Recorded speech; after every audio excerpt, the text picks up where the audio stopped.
uhkust, et Eesti majanduses on tegelikult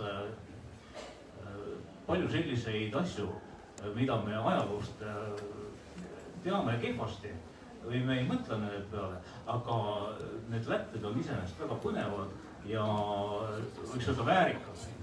Ja Anne on neid kõvasti uurinud.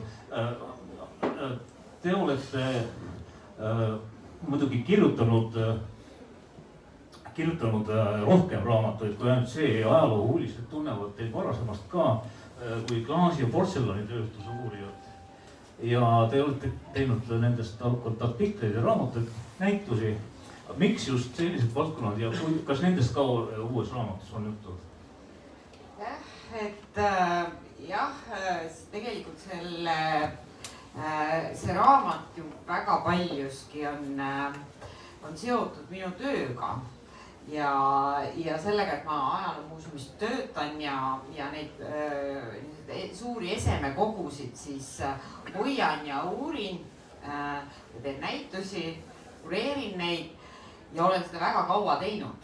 Et tõesti minu esimene suur niisugune vaimustus oligi klaasist ja portselanist seetõttu, et need esemed lihtsalt on meie kogudes olemas ja võib-olla isegi see klaas oli nagu suurem niisugune kirg, sest et täpselt samamoodi nagu see raamat tervikuna saab alguse minu tööst. Et tegelikult inimesed ju toovad muuseumisse esemeid. Ma arvan, et väga palju teie hulgas on neid inimesi, kes on ka seda teinud ja ma väga kutsun üles seda jätkuvalt tegema ja ma loodan eeskätt, et see raamat innustab ka inimesi, lugejaid rohkem oma kappidesse vaatama, sest väga paljud asjad ja esemed on kogudes või kodudes olemas, aga nad ei jõuagi muuseumisse, sest nad koguvad kuskilt tolmu ja inimesed teagi, et tegemist on meie oma väga olulise tööstuspärandiga. Aga jah, klaasi puhul siis just see, et meil on kogudes väga palju klaasesemeid, mille kohta ongi kogu teave on see, et see on lihtsalt näide, et suhkrudoos, sooladoos, seal teeklaas ja nii edasi või karafin, aga et me peame ikkagi ju selle loo sinna juurde kirjutama. Aga kui paljudel esemetel on see tootja märgistus on selle eseme küljes või on ta kas sisse õmmeldud, pressitud ja nii edasi, see on väga spetsiifiline, klaasil seda enamasti ei ole. Ja vot siis selleks, et neid kogusid täpsemalt määrata, siis tuli hakata seda uurima ja vot niimoodi see siis nagu alguse sai. Nüüd portselan sinna juurde on vastupidi üsna lihtsasti määrata, kuna seal on märgid olemas. Märgid on põhjade all, nii et tundus nagu palju lihtsam, aga portselaniga kaasnesid juba hoopis teised probleemid, nimelt siis see, et kui me räägime Eestis toodetud portselanist, siis tegelikult Eestis polegi kunagi portselani üldse toodetud, teda on ainult dekoreeritud siin. Nii et niisugune spetsiifiline asi, aga kui ma sellega ütleme 20 aastat tagasi pihta hakkasin, siis algul isegi muuseumi siseselt võib-olla ikkagi arvati, et on väärikamaid uurimisteemasid. Aga tänaseks on neid raamatuid tõesti palju ilmunud või mitmeid ja väga palju näitusi toimunud ja see, kui suur hulk inimesi on nendest teemadest vaimustunud, kuna tegelikult ütleme, neid esemeid on ikkagi võrreldes teiste Eesti tööstuse valmistatud esemetega ikkagi inimeste kodus väga-väga palju alles. Et siis tänaseks on meil väga-väga palju täiesti pühendunud kirglikke kollektsionääre. Ma saan iga päev palju kirju, et mis ikkagi see on ja kas seda tasub muuseumisse tuua või ja nii edasi, nii et nii see saigi alguse. No nii, see raamat ju teil algabki tegelikult ka Eesti joogitööstuse ajalooga. ja me saame teada, kuidas Eestis hakati tegema limonaadi, kalja, õlut, erinevaid kangemaid jooke. Näeme siis raamatust ka, millised on olnud näiteks nende hildid ja pudelid, ütleme siis Eesti ajal, eks ole, enne teist maailmasõda, isegi varem. No muidugi nõukogudeaegsed, mis tekitavad sellist äratundmise efekti meil põlvkonna inimestes. Me teame hästi, millisesse pudelisse neid jooke pandi, aga kas me teame ka selle kohta, et kuidas need omaaegselt tuntunud joogid maitsesid? No teil on raamatus näiteks märgitud, et sellised klassikalised margid nagu Saku Hele Õlu on säilitanud oma maitse algusest peale kuni tänapäeva. Nii et maitseid ikkagi ka uurite ja teate? Vot nende maitsetega, see on iseenesest väga hea küsimus jällegi. Et kui me räägime Eesti tööstuse või üldse tööstustoodangust, et siis kui me näiteks mõned klaasi, pesu ja nii edasi, me räägime nii-öelda tootest, siis näiteks toiduaine tööstuse, näiteks keemiatööstuse puhul me nii-öelda näeme ainult seda pakendit. Ja muuseumis ju ka meil vahel on küll pakend toodud ka koos sisuga. Ka seda on ette tulnud näiteks üks kännukukk ja muid niisuguseid toredaid asju, sigareti, karpe koos sigarettidega, aga me loomulikult ei proovi neid ise. Või vähemalt mina ei ole proovinud. Aga nende maitsete uurimisega ja need maitsed on üsna põgusalt selles raamatus just nimelt niisuguse mainimise tasandil. Et mina neid eraldi uurinud ei ole, aga Eestis on üks selline, Eestis neid muidugi uuritud on ja sellega on tegelenud põhjalikumalt selline ajaloolane, kellel ka Argo kirjastusel hiljuti ilmus üks raamat, Anu Kannike on tema nimi. Ja tema ongi Eesti toiduajalugu uurinud põhjalikumalt. Nii et tegelikult neid maitseid muidugi on uuritud ja eks selle nii-öelda aluseks on erinevad ajakirjad, kokaraamatud, neid on ju juba väga pikka aega välja antud. Isegi muide esimene taimetoidu kokaraamat ilmub juba 20. sajandi alguses, nii et selles mõttes neid on täiesti võimalik uurida.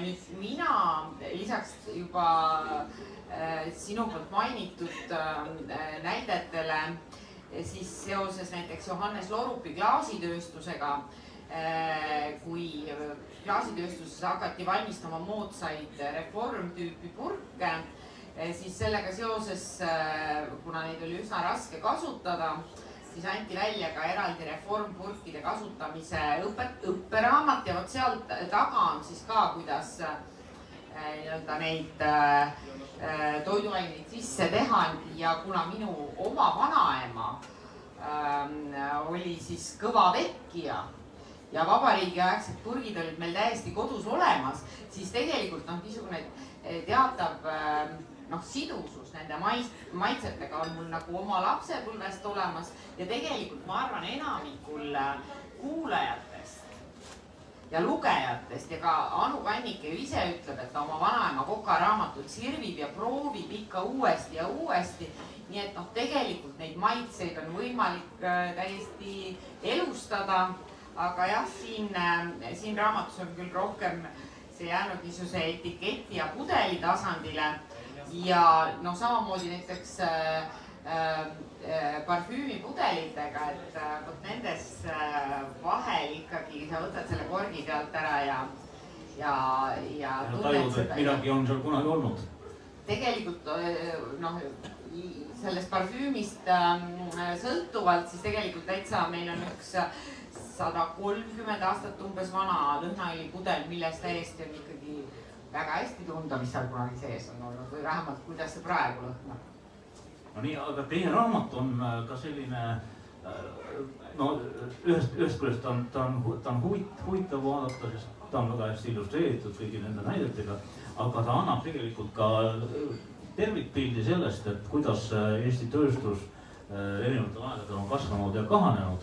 Et äkki mõne sõnaga ütlete, et millal siis olid need Eesti tööstuse kasvamise perioodid, kus hakkas meil tööstustoodang nagu vohama ja millal need kahanemise periood? No tegelikult selle raamatu võti, kuidas sellest aru saada või kuidas seda mõista, et tegemist ei ole ju niisuguse entsüklopeedia sarnase teatmeteosega, et ta siiski koosneb paljuski nendest põnevatest lugudest ja sünnilugudest, et siis ma siiski seal sissejuhatuses ka mainin ära, et tegelikult Eesti on ju väga väike riik ja seda iseseisvumist või seda iseolemise aega on meil nagunii väga napilt olnud. Ja seetõttu alati, kui me oma majandusse nii-öelda pilgu viskame või ka näiteks tööstusettevõtete loomise protsessides, et siis tegelikult me peame vaatama, et millal seda tehti. Ja tegelikult see pealkiri vajadusest võrsunud on ka võib-olla just võti sinna juurde. Et ehk siis meie esimesed tööstusettevõtted luuakse ju siis, kui Eesti on seotud Rootsi riigiga. Loomulikult siis, kui on Põhjasõja aeg, siis kogu see senine tööstus nii-öelda kukub kokku. Et kui me räägime näiteks, et klaasitööstus on Eesti vanim tööstusharu, siis tegelikult jah, see Hüti klaasitööstus on vanim tööstusettevõte, aga mingil ajal siis sõdade ajal, 100 aastat Eestis näiteks üldse klaasi ei tehta, et eks ta niisugune jõnksuline on ja kui siis uue nii-öelda selle korraga see kohanemine toimub, siis jällegi 19. sajandi lõpus või ütleme teisest poolest alates majandus siis kasvab ja vohab. Ja viimane tilkkarikas on siis sõjatööstus, mis siis enne esimest maailmasõda plahvatuslikult kasvab.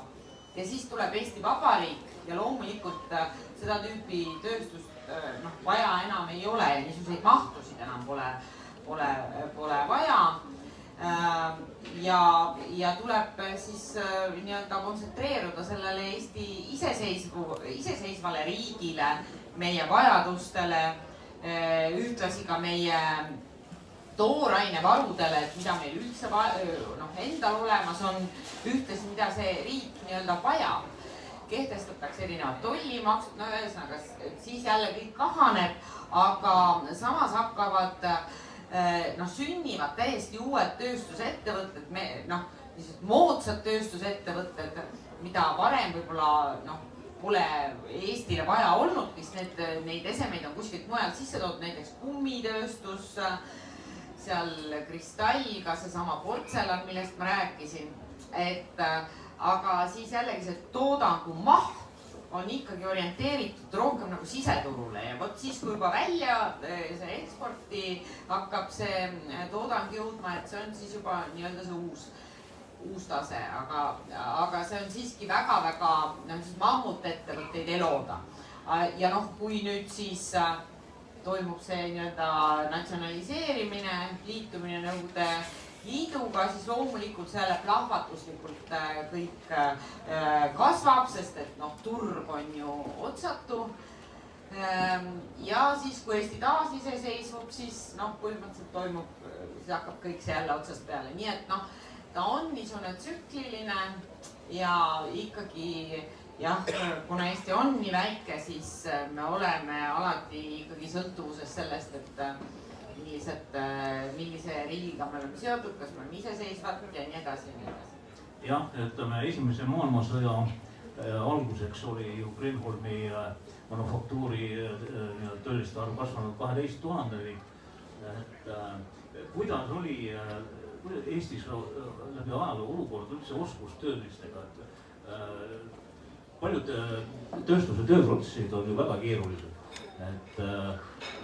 Kus kohast neid oskustöölisi võeti, kas kasvatati kokava toodi ikka sisse? See on jälle väga hea küsimus, sest nende oskustöölistega on samamoodi nagu ka omanikega, et kui me räägime uhkelt sellest meie tööstuse pikkadest traditsioonidest, siis tegelikult enne niisugust 20. sajandi algust, enne Eesti iseseisvumist tegelikult niisugust Eesti rahvusest töösturite põlvkonda ju ei ole, et siis ta alles tekib, aga kui see nüüd tundub päris mõistetav, siis tegelikult ega ka neid oskustöölisi varasemalt väga palju ei ole.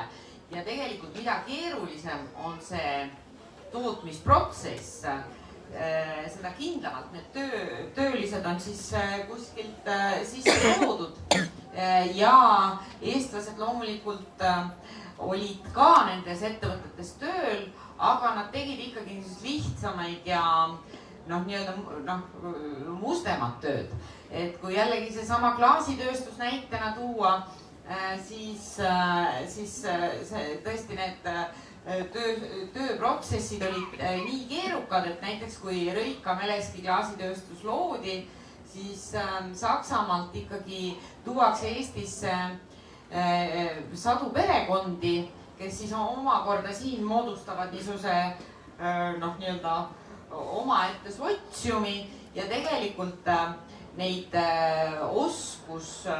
tööoskusi ka väga lahkelt ei jagata, sest et esiteks see siis annab sulle teatava sotsiaalse staatuse, teiseks see loomulikult hoiab ära konkurentsi ja nii edasi, nii et tegelikult see Eesti rahvusest oskustööliste põlvkond, seda hakataksegi ikkagi vaikselt koolitama alles siis, kui Eesti saab iseseisvaks. See võõrtööjõud siis suures osas Eestist lahkub, Eesti riik hakkab ise kaitsma oma töölist ja keelab siis võõrtööjõudu sisse toomast, lisades siis klausli, et võib olla, kui siis õpetatakse välja kohalikke töölisi. Nii et jah, selles mõttes neid oskustöölisi hakatakse siis rohkem koolitamas, kui Eesti saab iseseisvaks. No Eestis on ajaloos olnud tööstusharusid ka selliseid, mida tänapäeval enam ei ole. Et üks nendest on tubakatööstus. Et kogu selle peale ju vaadatakse tänapäeval üsnagi viltu ja võib-olla ongi parem, et meil enam sigarette ei toodeta. Samas Eesti Ekspress näiteks kirjutas alles täna märtsi algul, kuidas tundmatuks jäänud ettevõtlikud ärimehed üritasid Saku vallas ühes laashoones püsti panna salasigaretti tootmist ja kohal olid ka vastavad masinad juba paigaldatud. Nii et tegelikult ei saagi öelda, et see kõik oleks Eestist päris 100% kadunud. Aga enne teist maailmasõda oli Eestis väga suurejooneline sigarettide ja paberosside tootmine. Üks vabrik näiteks asus Pirita teel meil, see on umbes Lauluväljaku kõrval tubakavabrik Leek oli nõukogude ajal meil ju enamalt seal politseipargi kõrval, eks ole. Sealt pandi kinni minu mäletamist mööda. See võis olla 96 või 97, mul on elavalt meeles sellest, et ma kirjutasin Postimehes ise selle kohta juhtkirja, kui see sulgemise otsus tuli ja selle kohta oli selline toreda nimega pressiteade, et aktsiaselts, mis oli Rootsi tubakas või midagi sellist, korraldab ümber sigarettide tootmise, aga tegelikult selle teate sisu oli see, et nende tootmine viiakse Eestist ära Rootsi ja Eestis pannakse see tootmine kinni. Aga mu küsimus selline, et kui Eesti ajal oli meil nii laialdane tööstus, kas mingit küsimust tool ajal ei tekkinud selle tubakatarvitamise kahjulikkuse kohta, kas meie teadmised terviseküsimustes olid siis tõepoolest nii napid veel tol ajal?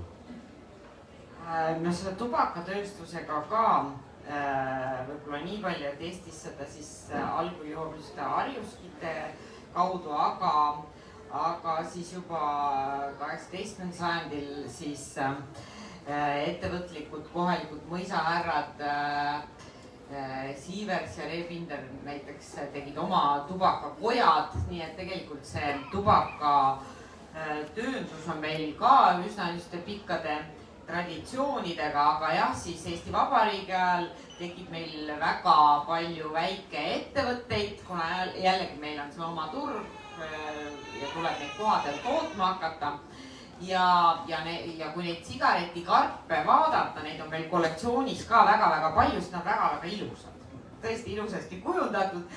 Ja jällegi meil, mul oli kunstnikule piinlik öelda, et tahaks nad kõik sisse panna, sest et sel juhul me nagu ise propageeriksime seda, aga lihtsalt tõesti need karbid ise olid või need pakendid olid väga ilusad. Nüüd, kui selle küsimuse juurde, kui tervislik ta oli ja kas seda ka laiemalt seda tervisele kahjulikkust mõisteti, siis tegelikult sellisel moel loomulikult nagu praegu seda ei mõistetud. Ja kui ütleme varasemalt oli ikkagi, ütleme vähemalt naistele pandi ikka, seda nagu väga heaks tooniks ei teed. Et ikkagi see oli mehine tegevus, see suitsetamine just nimelt, et see oli kuidagi niisugune, ütleme nagu naistel ikka väga ei kõlvanud seda teha, et see oli niisugune auväärne tegevus rohkem. Või kuidas seda öelda, siis 30-ndatel,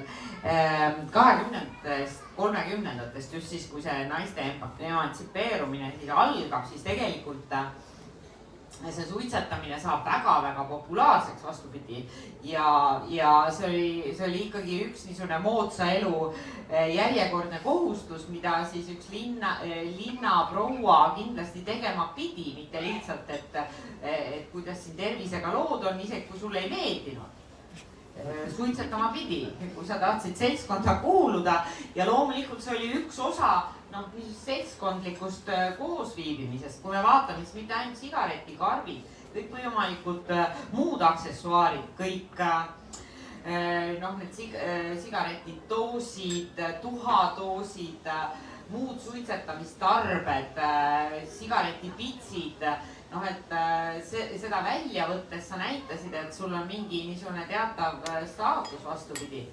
Ja nüüd selle tervislikkuse juurde, et siis see tubaka osa algab ju ka väga toreda näitega, et kui siis Kristjan Palusalu võidab olümpial kulla, siis tehakse kiiresti, kuna selleks, et kuna neid tööstusettevõtteid, kes sigarette ja erinevaid tubakatooteid siis valmistasid oli palju, siis nad trumpasid üksteist põhimõtteliselt jälle üle sellega, et jällegi ilmus uus mingi toode uues karbis, kas see sisu nüüd väga muutus, see ei olnudki oluline, et lihtsalt jälle midagi uut nii-öelda siis pakkuda.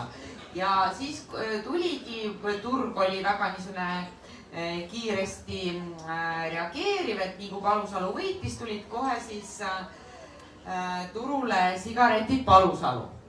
Ja olümpiarõngad ja kõik oli peal ja need osutusid väga menukateks, kuna see oli eestlastele väga oluline ja vot siis küll sekkusid maadlejad ise, öeldes, et see võib-olla ei ole kõige, et nii tervislikud need sigaretid nüüd ka ei ole.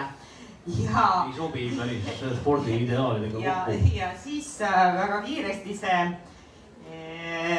Palusalu nimi siis vahetati lihtsalt välja, tulid sigaretid kuldmedal. Et niisugune vahetus tehti, aga see juba iseenesest, et tekib idee teha sigaretid Palusalu, on küllaltki kummaline, samas jällegi näitlejad Paul Pinna erinevate rollisooritustega, kui tuli Draamateatris seal või kui Paul Pinnal, ütleme, tuli jälle mõni uus etendus välja, et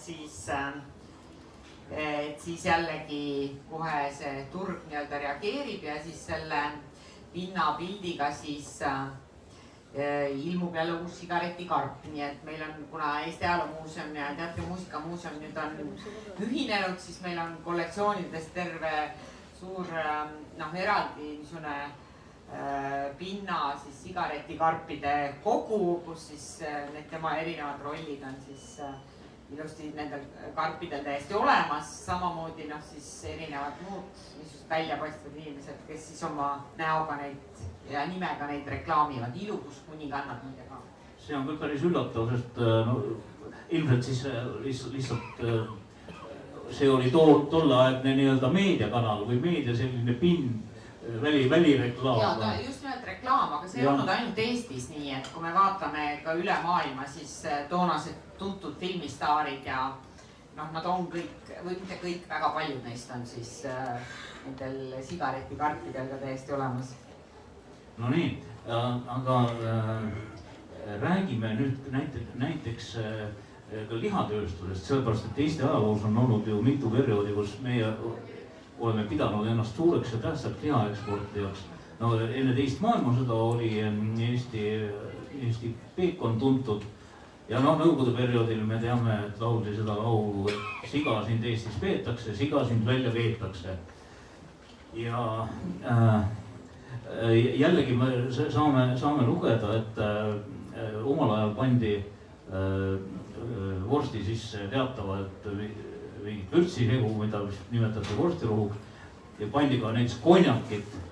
Et kui palju me teame siit tolleaegset lihatoodete sisust, sest pakendeid me jällegi näeme muidugi selles raamatus mitmed. No vot selle vorsti ja lihaga on ikka üsna samamoodi nagu nende muude maitsetega, et seda oskab paremini rääkida kindlasti Anu Kannike, aga võib-olla sellest peekonist nii palju siia juurde, et jah, peekonsigu siis peetakse ja mul seoses sellega tuleb hoopis meelde üks väga, no ütleme nii, et seda maitset nüüd mina väga täpselt, mis sinna vorsti sisse käis, kirjeldada ei oska. Küll aga lihatööstusest laiemalt rääkides, et peekonsigu siis tõesti välja veeti ja just seal tuleb juurde ka see, et kuidas see liha siis säilitada ja peekon siis säilib väga hästi, nii et pigem see väljavedu on selle säilitusega seotud. Küll aga on see peekoni kasvatus siis seotud ka sellise asjaga nagu piimatööstus väga tihedalt ja just siis ja see piimatööstusest nii palju, et või noh, toiduainete tööstust üldse laiemalt rääkides, et siis kui me nüüd liha tahaks alati süüa ja piima alati juua, et siis tegelikult seal on ka kõikvõimalikke niisuguseid kõrvalsaadusi olnud võimalik toota ja näiteks piima juurde tagasi minnes siis oli meil selline tööstusharu nagu kunstsarvetööstus ja mida praegu enam ei ole ja mida võib-olla väga, mis on ka põnev, mida minult nagu palju küsitakse, et mis asi see niisugune on ja tegelikult see on niisugune piimaplast, et tänapäeval seda muidugi enam ei toodeta, sest plastide tootmine on nii palju edasi arenenud. Aga toona siis toodeti seda piimavalgust ja sellega seoses siis Eesti muide kasvas maailma suurimaks kunstsarvetootjaks ja kes tahab siis täpselt teada, et mis sellest siis tehti, mis asi see selline oli, et ta oli nagu erakordselt selles mõttes hea materjal, et temast siis andis teha niisuguste kalliste materjalide koopiaid. Ehk siis kõik need kilpkonnaluud ja ka poolvääriskivid ja nii edasi. Seda oli siis võimalik sellest kunstsarvest teha ja sellega seoses siis näiteks kui küsite, et kus seda tänavate kodus näha võite veel näiteks siis vanade kappide nupud, nööbid ja nii edasi, nii et teda tohutult siis tarbiti ja kõige kuulsam võib-olla üle maailma oli siis Coco Chanel, kes seda sama kunstsarve hakkab siis propageerima just selle klausliga, et ta ütleb, et iga naine väärib pärleid. pärlid teadupärast on ju väga kallid, aga kõik need kuulsad pildid siis Coco Chanelist, kus ta istub nende uhkete pärlitega, tegelikult need ei ole siis päris pärlid, need ongi sellest piimavalgust tehtud pärlid ja vot selle tööstuse rajaja siis Oskar Gerson kunagi kutsub ka üles diskussioonile, et kas peekon või kaseiin ehk siis seesama kunstsarv, ja loob siis niisuguse laiema diskussiooni sellest, et mida meie tööstus üldse vajab, et kas me peame alati piima jooma või võime me seda valku eraldades saada sealt siis väga palju hinnalisemat produkti. Nii et ma vist küll vastasin hoopis midagi muud, sest ma tõesti ei tea täpselt, kuidas see vorst maitses, aga ütleme nii, et jah, et Eesti tööstusel on väga palju erinevaid nägusid ja võib-olla me peaksime ka sellesse natukene avaramalt suhtuma. No nii, aga Eestis on olnud juba vanast ajast ka selline tööstus nagu elektroonikatööstus ja meil on näiteks Tartus oli enne seda telefonivabrik, aga Tartu telefoni tootmine algas sellise paraja skandaaliga, millega oli seotud mees nimega Paul Voldemar Mullikas. Mis selle Mullikaga juhtus ja muide ja tegelikult ongi töösturite elulood ongi ju üsna põnevad ja mõned on nendest nagu sellised põnevad jutud. Et tegelikult kui ma seda raamatut kirjutasin, siis algul tõesti oli meil idee, et me koondame need lood niisuguste tuntud ettevõtete ümber. Aga jah, sealt siis omakorda kasvasid välja need töösturite lood, mis siis ka nende paljude peatükkide juurde on ära toodud, sest kohati tõesti need töösturite enda lood olid veel põnevamad kui need ettevõtete lood. Ja kuna niisuguste suurte ettevõtete käimalükkajad olid ikkagi väga ettevõtlikud inimesed, siis tihti nendega ka juhtus rohkem võib-olla kui tavainimestega.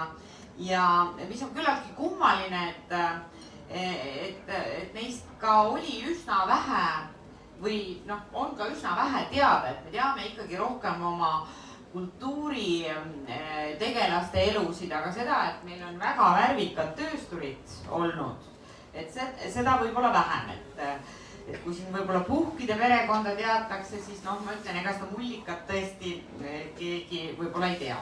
Aga Mullikaga jah, juhtus selline kriminaalne lugu, et ta siis töötab Ericssoni tehases Peterburis ja on väga nutikas ja saab aru, et Eestis oleks ju ka oma telefonitehast vaja.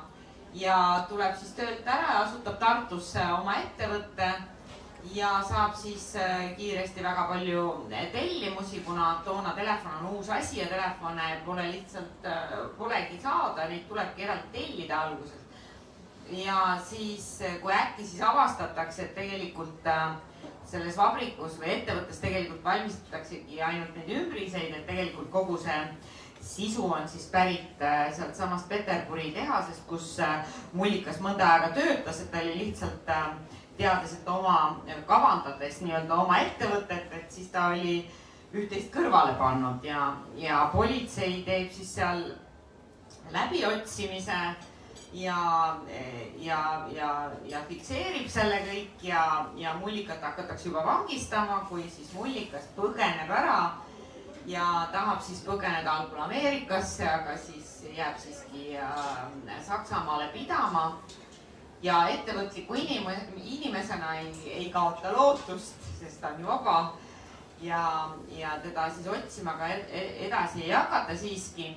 Tartu telefonivabriku ajalugu läheb siis hoopis teist teed, küll aga see Mullikas siis, kuna tal see niisugune tehniline taust on ju olemas, et siis ta töötab erinevates autofirmades, Benzis ja Daimleris ja siis hiljem selles liitettevõttes, kuni ta siis on piisavalt kogunud jällegi tagavara kui ausalt või mitte, vaat seda ma ei oska öelda, aga ilmselt siiski ta oma õppetunni sai, sest et enam ta ametlikult ainult mingi kriminaalse asjaga vahele ei jää ja ta siis asutab bussifirma, kus siis ehitatakse nendele šassiidele siis bussikeresid ja lisaks siis sellele, et ta ehitab need bussid valmis, siis tema bussid sõidavad siis Saksamaal erinevaid liine, nii et ta siis ehitab busse ja loob ka need erinevad bussiliinid ja siis sõjajärgsel perioodil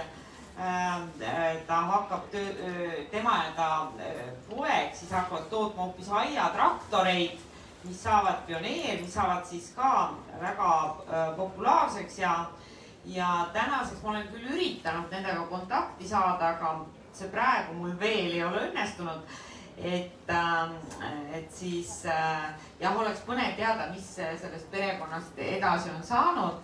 Aga jah, niimoodi see algas, aga ma ütlen, selles raamatus on väga palju niisuguseid põnevaid lugusid ja võib-olla just seesama krullitehase lugu, kui siis krullitehas on lõpuks krullitehas, kus ei ole ühtegi krulli ja nii edasi ja nii edasi, nii et neid lugusid on väga-väga palju ja nende töösturite puhul üldse noh, meie ju teame põhiliselt seda, kui hirmsaks osutus natsionaliseerimine ja mis seoses Nõukogude võimuga juhtus, et siiski on ka niisuguseid päris õnnelikke pääsemislugusid ja on ka neid lugusid, kus on ikkagi, noh, ei ole pääsetud, aga on ka tuldud kõige hirmsamast põrgust tagasi, nii et selles mõttes see on igati, noh, see on nii äge lugemine ja see teeb nagu uhkeks või noh, et seda ikkagi seda vaimu ei murra. No nii, kindlasti on ka publiku hulgas, ma usun, küsimusi, aga ma ühe asja küsiks enne ära, kui me selleni jõuame, et Eesti maavarad ja tööstus, et need on ju omavahel väga tihedalt seotud ja maavarad on tänagi hästi kuum teema, ükskõik millisest maavarast me rääkima hakkaksime ja näiteks põlevkivitööstus, noh, raamatust saab teada, et esimest korda hakkas põlevkivi lahti ajama 1860 umbes Kukruse kohalik mõistnik härra von Toll, kelle töölised siis leidsid kraavi kaevamisel sellist kummalist kivi, mis läks nagu iseenesest põlema, aga strateegiliselt oluliseks muutus põlevkivi meil ikkagi esimese vabariigi ajal pärast esimest maailmasõda. Et miks see nii oli, miks me, et tundub, et see põlevkivi avastamine, käiku laskmine toimus Eestis üsna aeglaselt?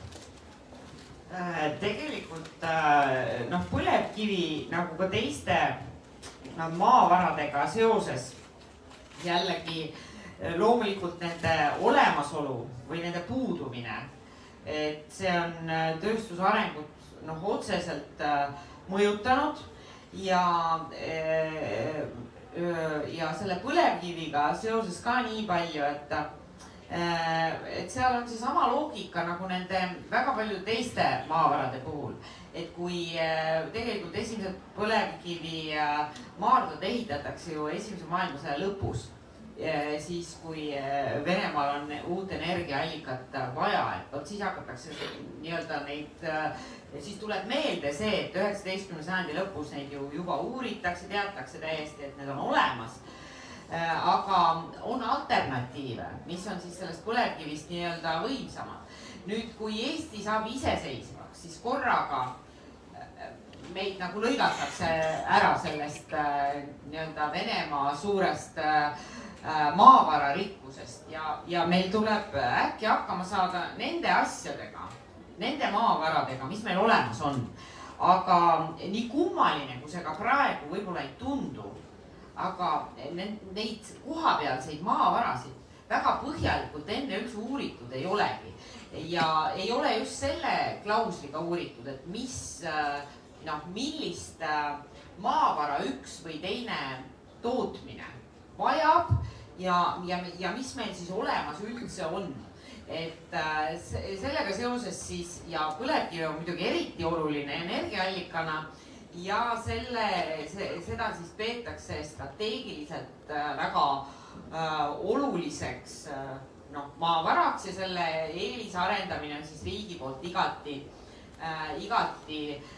soositud. Täpselt samamoodi siis hiljem tselluloositööstus, mida riik siis väga omalt poolt doteerib, samamoodi turbatööstus, et kuhu siis riik panustab, et vot need maavarad aitavad Eestil siis hakkama saada niimoodi, et me ühestki teisest riigist, nii-öelda välismõjudest ei sõltu, et ükskõik, mis maailmas juhtub, me saame ikka hakkama. Et vot selline oli suhtumine. Aga nüüd teistest maavaradest, mis tundub täna nagu täiesti selge jällegi, ma oma lemmikteema juurde pöördun tagasi, mis on näiteks klaasitööstus või portselanitööstus, et meil ei ole ju ka väga head liiva ja millest näiteks kristalli valmistamiseks vajalikku liiva Eestis üldse ei ole. Aga läbi aja siis selle peenema klaasi ja peeglite jaoks liiva toodi siis mujalt sisse, aga seda, et meil on Piusal on liiv täiesti olemas, seda kõik teadsid, või mitte kõik, et see teave oli täiesti olemas, aga seda, et tegemist on väga hea ja klaasitööstuseks sobiliku liivaga, seda niimoodi eraldi ei olnud uuritud. Nii et 20. aastate alguses tegelikult see niisugune kohapealne maavarade uurimise, täitsa võib öelda, buum algas ja see on seotud just siis sellega, et milliseid maavarasid meil üldse on, kuidas nad kohapealseks tööstustoormeks sobivad. Nii et see on seotud just sellega, et mida me saame ise, et me saaksime ise hakkama selle asja nimi.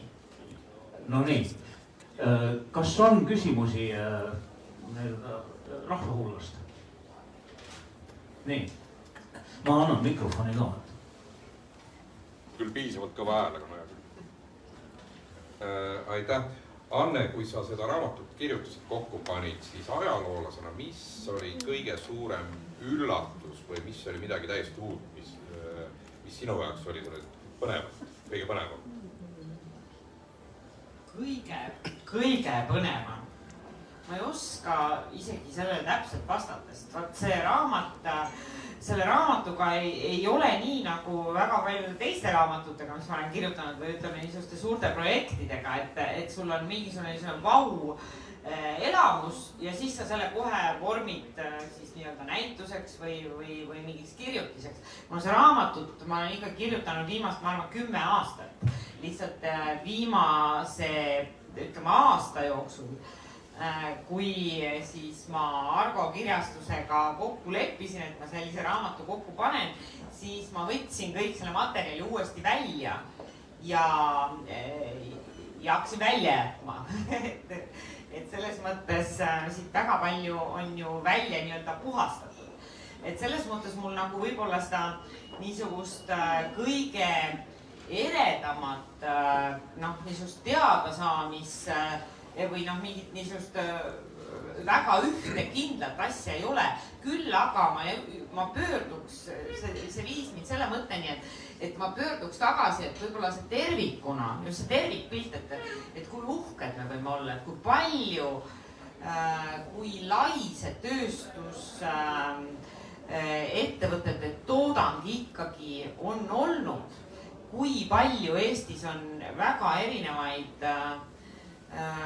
tööstusharusid olnud, kui hea on olnud nende kvaliteet, et samamoodi, et ega siis see, et need Nõukogude Liidu turul väga hinnatud olid, eks ole, ja neid lääne omadega suisa võrdseks peeti, eks ole, et näiteks tubakatööstuse juurde tagasi tulles siis seesama Tallinna sigarette võrreldi kunagi Marlboroga, ehk siis Nõukogude Marlboro oli Tallinna sigaretid, et järelikult ikkagi see kvaliteet ja kõik see muu oli ikkagi märkimisväärne ja kui me mõtleme, kui väike see Eesti rahva kild siin on mis siis Nõukogude turgu selle niisuguse välismaise kraamiga üle ujutus, siis ütleme, et see tervikuna muutis mind väga uhkeks. Teine asi muidugi, mis selle raamatuga kaasnes, oli see, et ma tõesti väga ei olnud süvenenud nendesse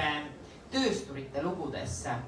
Ja vot nendega koos oli küll väga-väga palju niisuguseid kurvemaid ja oli rõõmsamaid hetki, aga ikkagi see uhkuse tunne, mis sellega kaasnes. Just see, et näiteks tuntud pesutööstur Anni Treier, kes siis vabariigi ajal oli väga populaarsed sellised asjad nagu tööstusmessid ja neid nimetati siis Eesti tööstuse paraadiks. Ja vot see oli ka üks niisugune reklaamüritus, et kui me tänapäeval kujutame ette laulupidu või mingisugust festivali, siis vot need olid niisugused suured tööstusfestivalid, kus siis terve Tallinn nädal aega elab ainult selle tööstustoodangu siis uudistoodete siis niisuguses reklaami õhinas.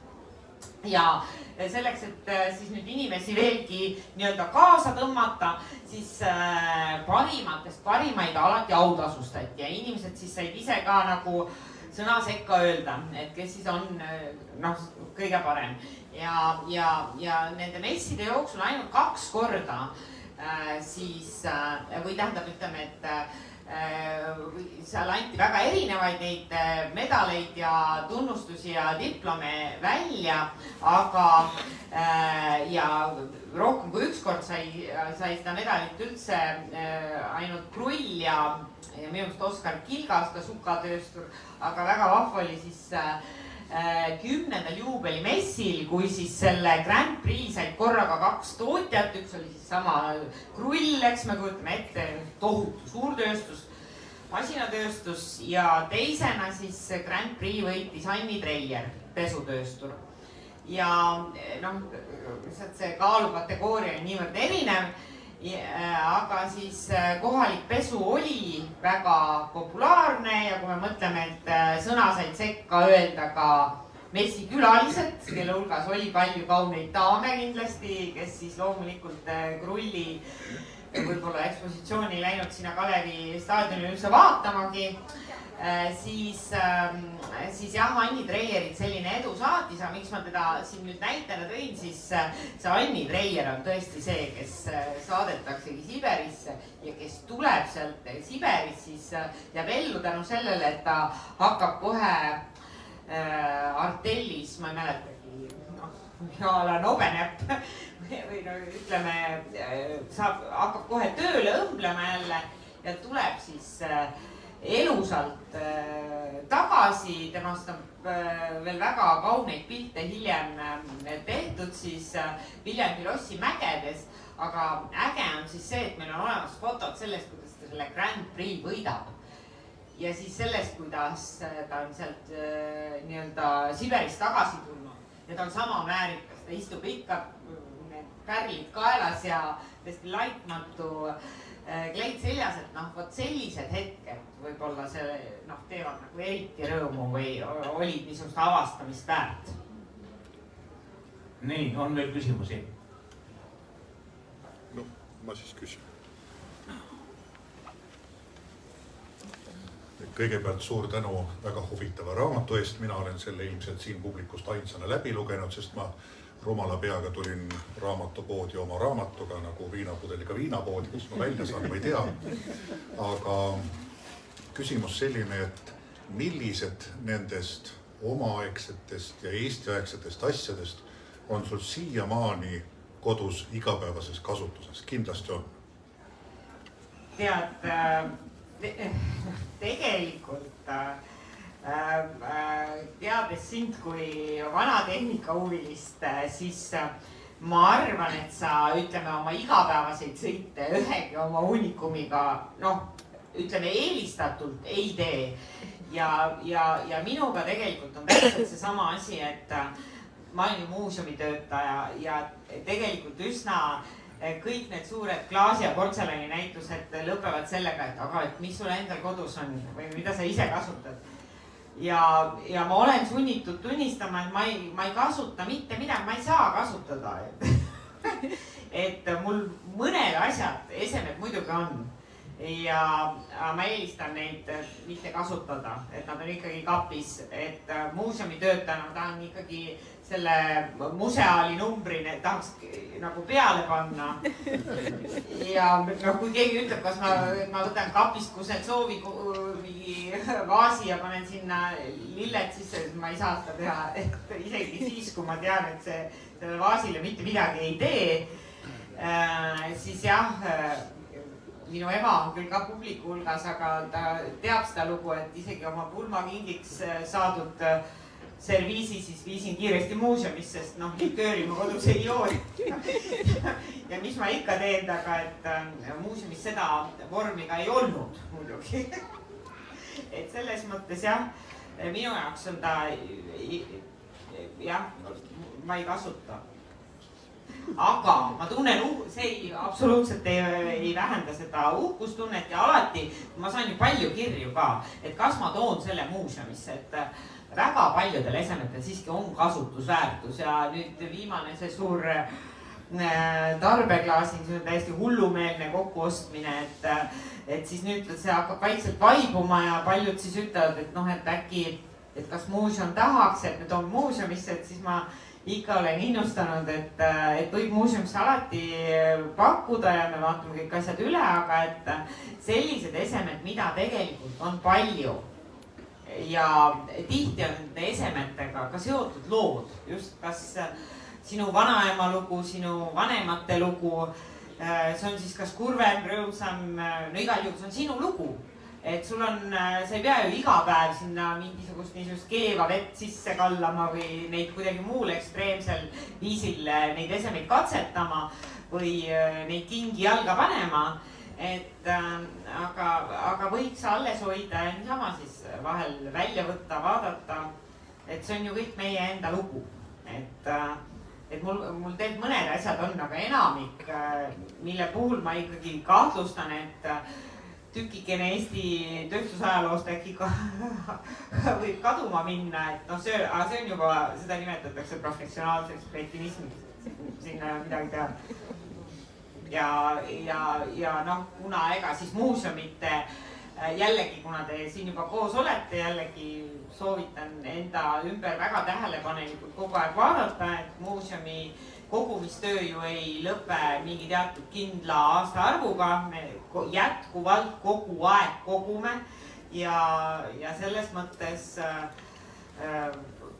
noh, pange enda ümber kõiki neid asju tähele ja kui teile mingi asi tundub väärikas, aga te veel ise ei suuda otsustada, siis andke teada, et selles mõttes nii me hoiame mitte ainult oma tööstusajalugu, vaid oma ajalugu tervikuna.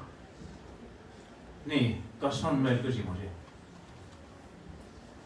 Kui küsimusi rohkem ei ole, siis ma küsin lõpetuseks ise veel ühe asja. Et siin samas kõrval ju on meil tuntud Rotermanni endine tööstuspiirkond ja noh, Tallinnas on neid tegelikult veel mitmeid, mis on endised piirkonnad ja tänapäeval nad on hoopis teistsuguseks muutunud. Stockmannis, eks ole, on see korsten alles vabrikust ja paberi rammipeatuse nimi kunagisest tselluloositehases, eks ole, seal Sossimäe peal on nüüd ehitatud eramud ja kontoriruumid. No ühesõnaga, neid on Tallinna peal laiali palju toimub gentrifikatsioon. Aga kas nende tuntud tööstuspiirkondade nii-öelda oma seis on ka kusagil talletatud? Kas teil on muuseumis ka näha, et millised need välja nägid ja mis seal tegelikult vanasti oli? Ja need tööstusrajoonid on või tööstuspiirkonnad on täna ju väga-väga populaarseks muutunud, et sellega seoses just see vana hoonestus on ju atraktiivne eeskätt just niisuguste uute büroo ja elamurajoonidena, et mitte ainult see Rotermann, veel populaarsem on ju Kopli Noblessner, et samamoodi Fale, et jah, need piirkonnad on üsna täpselt kaardistatud, kellel on täpne huvi, Muinsuskaitseametisse palun pöörduda. aga omalt poolt veel soovitan sellist uurijat nagu Oliver Orro kindlasti, kes on siis Tallinna hoonestusega väga põhjalikult tegelenud ja kui Rotermannist rääkida, siis ja üldse tegelikult selle raamatule saab päris head niisugust lisamaterjali, kindlasti paljud teist on seda juba nii-öelda ka näinud, on niisugune saatesari oli kunagi nagu Ajavaod. Ja vot seda tegi Mati Talvik ja mul endal oli rõõm selle nii mitmeski osas kaasa lüüa. Ja vot seal on ka sellest Rotermannist suisa eraldi saade ja Oliver saab seal ka pikalt sõna. Nii et tegelikult meil on hea info olemas ja kes tahab otse, siis Muinsuskaitseametile tuleb teha nõue vastavad, aga ka internetis on väga palju siis kaitsealuste objektide kohta juba infot ka olemas. Nii, suur tänu Anne Ruussaar, raamatu vajadusest võrsunud autor ja saate tutvuda lähemalt raamatuga, raamatut osta ja kindlasti kui keegi veel soovib Annelt midagi küsida, siis ma usun, hetkel on see võimalus. Ja suur tänu kõigile, kes tulid kuulama seda meie esitlust.